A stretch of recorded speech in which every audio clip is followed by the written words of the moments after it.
يقال أن عقيل بن أبي طالب رضوان الله عليه راح في قضية إلى معاوية زمن أخيه أمير المؤمنين عليه السلام. عقيل ما يشوف، عينه مخفوف البصر،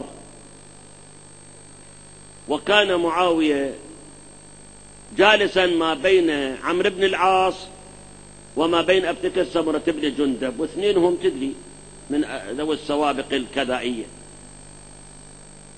دخل عقيل على معاوية عين ما تشوف، قال له يا معاوية من عن يمينك؟ قال ها ما تعرف هذا وزير عمرو بن العاص.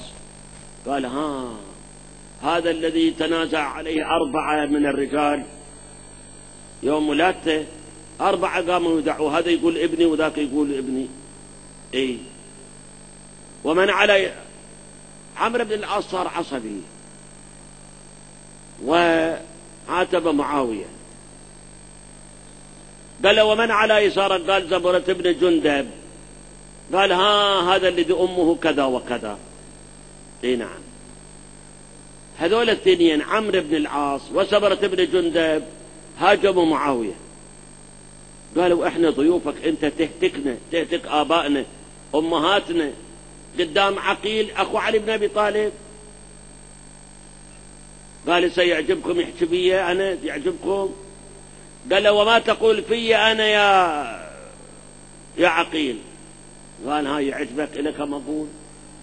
قال ماكو مانع. قال أتعرف حمامة؟ قال ومن هي حمامة؟ عقيل شال عصاته وطلع برا بعد ما قال من هي حمامة. أرسل معاوية إلى جماعة نسابين يعرفون أنساب العرب، وعقيل كان يعرف أنساب العرب، يعرف النسوان والرياجيل وصوالفهم كلها عنده، ملفاتهم عنده.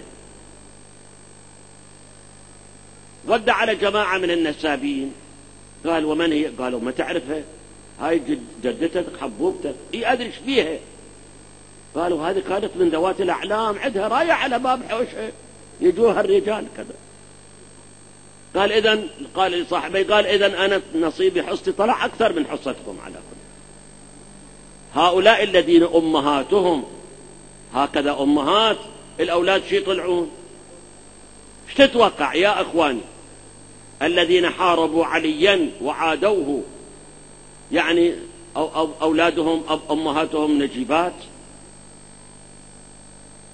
أتكلم عن هند أم معاوية، عن ميسون أم يزيد. ولذلك من مفاخر أهل هذا البيت الطاهر خطب زين العابدين في مجلس يزيد لما ذكر جده رسول الله، جده أمير المؤمنين أباه الحسين، قال أيها الناس أنا ابن نقيات الجيوب، أنا ابن عديمات العيوب، أنا ابن فاطمة الزهراء، أنا ابن خديجة الكبرى، أنا ابن سيدة النساء. يعني شنو؟ يعني هذول الجدات، اسألوا عن جدات يزيد منهم. نعم. الآن